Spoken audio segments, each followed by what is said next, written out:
Good morning, church. Please pray with me. God, thank you for today. Thank you for the amazing stories that we hear from our community, the amazing gifts that every member of our community gives to us to help us grow and to see you and learn how to rely on each other. Let my words effectively express your thoughts and your words, God. Let us see your desires and your encouragement for us through these passages.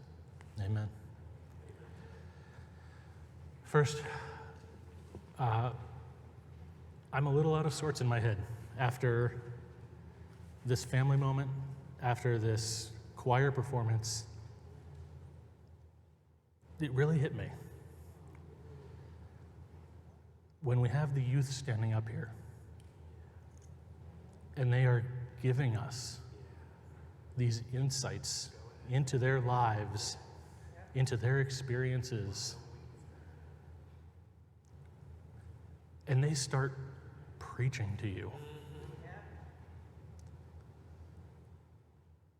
It's an amazing rush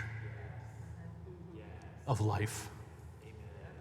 Fuel for transformation. It's a pillar of cloud. It's a pillar of fire. And then hearing about this deep river that provides life, it promises life. It's an indication of the joy to come, the promised land. We want to cross over, but we haven't yet. There's still some work to be done. Last week, we talked a lot about the pillars of cloud and of fire. The Israelites, they were going into this new wilderness with no clue what to do, what to expect, and really no way to turn back either. It was a terrifying situation for them to be in. But they learned right away that when they looked to those pillars of cloud and fire, when they looked to their leaders, they found the resources that they needed to fuel their revival, to learn to thrive in a new environment. And we learned about the environment that they were going into, the high desert. We learned about the climate of that area, of the climate that I was raised in Mexico. And I shared with you how I've learned from these pillars of cloud and fire, and how I have personally learned to look for these pillars in my life when I go into new and terrifying times and situations. During these times of transition, these times of revival, because that's really what revival is based on transformation, we need that hope, that glimpse that a future, any future, is possible. But what happens on day 2? What happens on day 3? Day 4? Day 400? Day 40 times 365, if you've been wandering around in the desert? Do things always stay the same? When does it end? How do we get there? What if we don't get there? These are questions that we all have. In our Wednesday night Applying the Sermon to Life class, many of our scholars were intrigued by the concepts of transformation and revival in Isaiah 35 that we heard about today. They specifically had questions about the crocus that Isaiah mentions. Why a crocus? Why was that specifically mentioned? What is a crocus's purpose? What does it do? What even is it?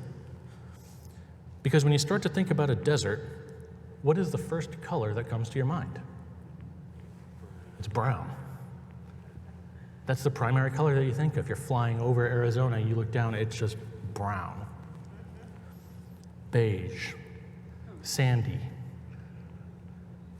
Yeah, I grew up in the desert. Yeah, my favorite color is brown. But it still doesn't feel full of life. The brown looks dead. It looks dusty, lifeless. But that doesn't necessarily mean that there's no life there either. There is life there. It's waiting to fully show up, waiting for those revivals and those transformations and for the resources that they can use to fully show up. Think about some of these past Nebraska winters that we've had. Some of the mild ones, some of the worst ones. Even back to the 1880s where you had 6 feet of snow dumped in one night. Or like last winter when we were lucky to see 3 feet of snow over the entirety of the winter. Sometimes it's just cold and it's brown. It's yellow, it's gray, and it looks dead. It looks lifeless. And for somebody coming from a completely different climate and a completely different region to Nebraska in December, they may wonder, where's the corn? Where are the beans? Where's the green that Nebraska is known for? This doesn't make any sense. But as Nebraskans, we know that this so-called barren landscape that we see will change. We know that given enough time, the air will start to warm up, the snow will melt, the grass will start to turn green again, flowers will start to bloom again, and yes, weeds will start to grow again as well. The high desert is the same way, but in different circumstances. Although these deserts are stuck in a rain shadow from the mountains on both sides, they still do get rain every once in a while. There are a few combinations of weird weather events that can cause a little bit of moisture in that area, along with some updrafts and some hot air, can cause it to condense and rain for a short period of time. And these usually come in massive downpours. It'll be sunny, 10 minutes later, it'll be dumping buckets. 10 minutes later, it's sunny again. And that might be all the rain you get for 2 weeks.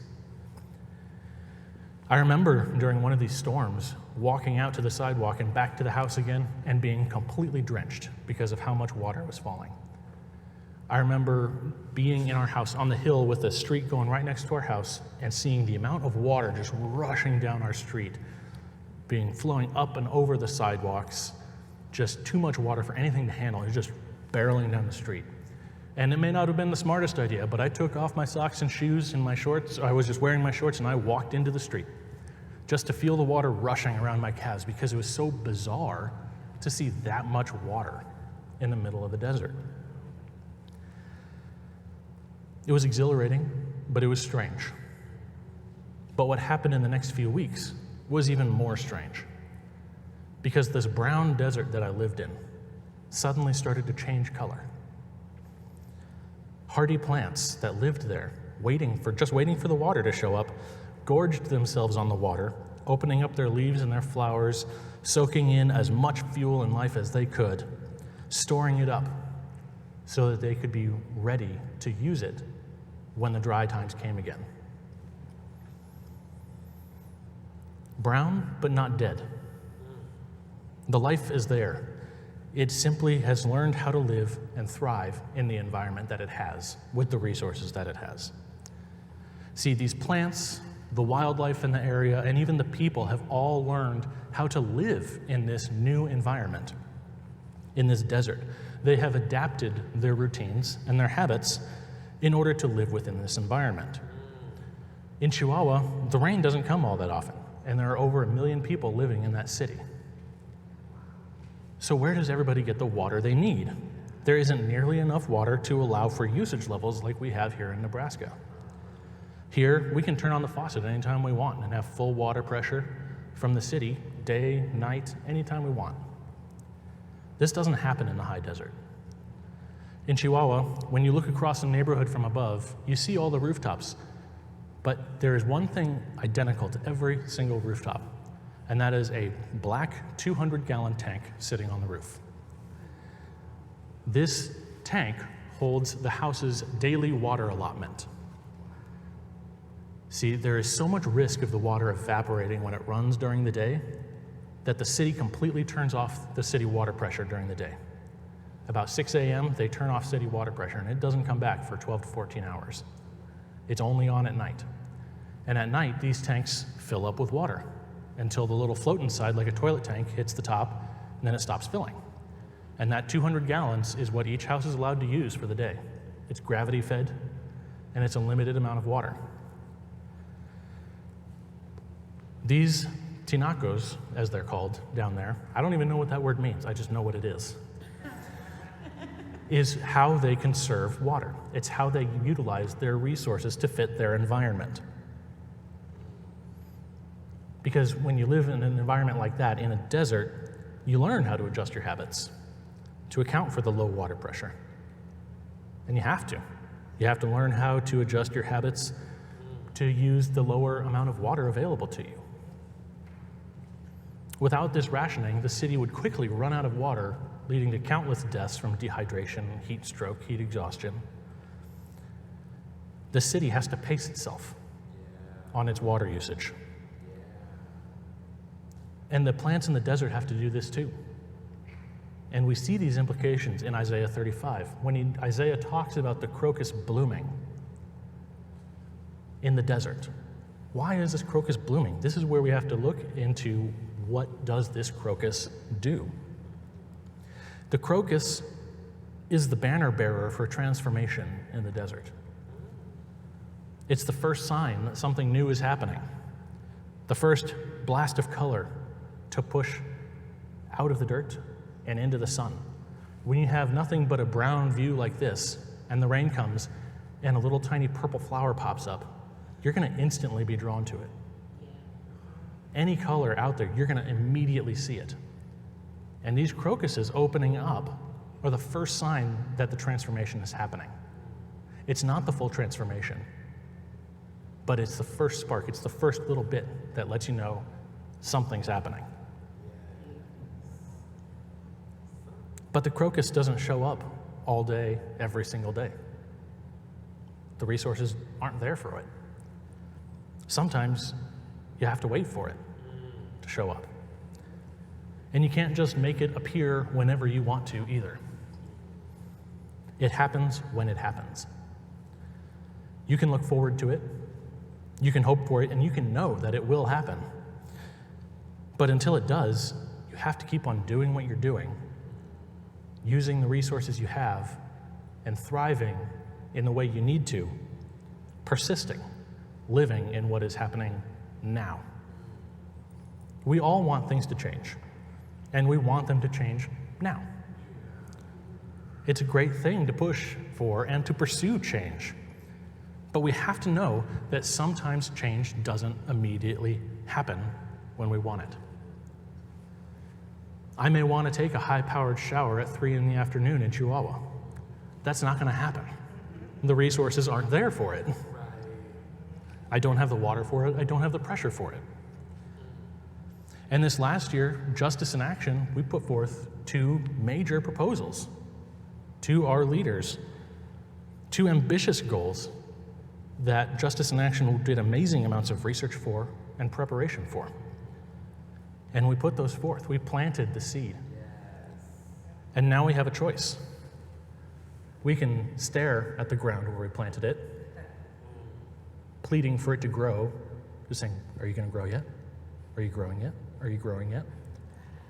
We can look at the ground, see that there's no crocus sprouting yet, even though we planted it 5 minutes ago, and think to ourselves, it's dead. We'll just leave it alone. Just abandon it. It's not worth the time. Or we can continue to work on it, supporting it, caring for ourselves, knowing that with persistence and patience and care, that crocus will bloom. Sure, there may be a hot, dry spell where we think the environment is too hostile for a flower to bloom, and that it should be dead in its tracks, but we don't abandon it. Maybe we see too many other flowers being planted or blooming right now, and we think it's not worth the effort to look for the crocus or to care for it. But this is the point of life in the desert, life in the wilderness, the struggles and the suffering we go through. Life is hard. Life is struggle. And according to the Princess Bride, life is pain. And anyone who tells you otherwise is selling something. We are always constantly moving from one thing to another, one stage of life to another, one place to another. There's always change. We can never get away from change, but we keep working through it. It's normal for us to look into the future, especially when we're pushing for massive change or improvement. We set our goals, we set our eyes on our goals, our outcomes, what could possibly be, And it's not a bad thing. It is a good thing to have goals. This is what hope is. But it can become a bit of a trap. I've been caught in that trap. Just getting stuck in a whirlwind of anticipation, looking forward to the next big thing, and failing to account for my environment and for my resources. In my junior year of high school, I had an abdominal surgery that left about a 3-inch scar in my abdomen. And it had an 8-week recovery period afterwards. At the end of those 8 weeks, the very next day was my school's annual field and track day. I was so excited to get out. I was just to get up and moving again. I was out of my recovery period. I can do things again. And I was so caught up in the excitement, all of it went to my head, and I decided to sign up for the first event of the day, the mile run. Not the smartest moment in my life. With all the enthusiasm coming from the desire for a comeback, I took off, fully confident in myself. I passed all the veteran athletes in my school who were shouting warnings to me, saying, "Slow down, pace yourself." But I was passing them. I was ahead. What do they know? I kept pushing. But soon my lungs started to burn. My legs started to shake, and I was forced to slow down, even down to a walk, a stumble for a while. Even though I was ahead, everybody started passing me. As I got close to the finish line, I could see it, and the sight of the finish line inspired me, and I started sprinting again, just so that I wouldn't come in absolute last place. I didn't. I was second to last. And I had made it, but at what cost? I collapsed across the finish line. My limbs stopped working. I could not stop panting. I couldn't catch a breath. As hard as I was breathing, I started to see colors. I was losing oxygen. I could not figure out how to do anything. I couldn't even push myself up off the ground. They wrapped me up in a blanket and sat me in a chair in the shade, and that's where I was for the rest of the day. I didn't get to participate in any other activities. I had to watch everybody else do all the fun stuff because I burned myself out. I pushed myself too hard with no regard for my environment, no regard for the resources that I had. And when we focus too much on the finish line like that, when we focus too much on the promised land, on the campground on the other side of the river, we can want that change. We can want to be there. We want it now. But the change doesn't always happen when we want it to. Sometimes it's like trying to take a high-powered shower in the middle of the afternoon. It's just not going to happen with the resources on hand. We planted those seeds with Justice in Action last year. Ambitious goals for change, well-researched, well-prepared. But what do we do now? Do we stare at the dirt, hoping for instant growth? Or do we understand that true transformation takes time, care, persistence? The desert, the wilderness, life, it's always changing. But the key is we keep working through it, even if it's just one step at a time. We recognize that life is full of transitions. Our goals may shift, our outcomes might change. But that's okay, because that's part of the journey. This is why we have the pillars of cloud and fire, to guide us, knowing that the resources and that God have the path in hand, and all we need to do is focus on what's happening now. What we need to do is rely on these persisting resources of cloud and fire from God to guide us day to day, and trust that God has this goal in mind. We have to rely on each other to help each other grow. Listen to each other so we can learn to better pace ourselves through life. Listen to each other so that we can gain hope for the day-to-day through life.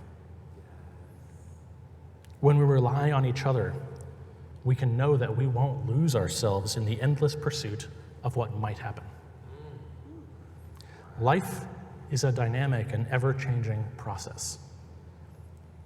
We've looked at how the desert can teach us about adaptation, patience, persistence.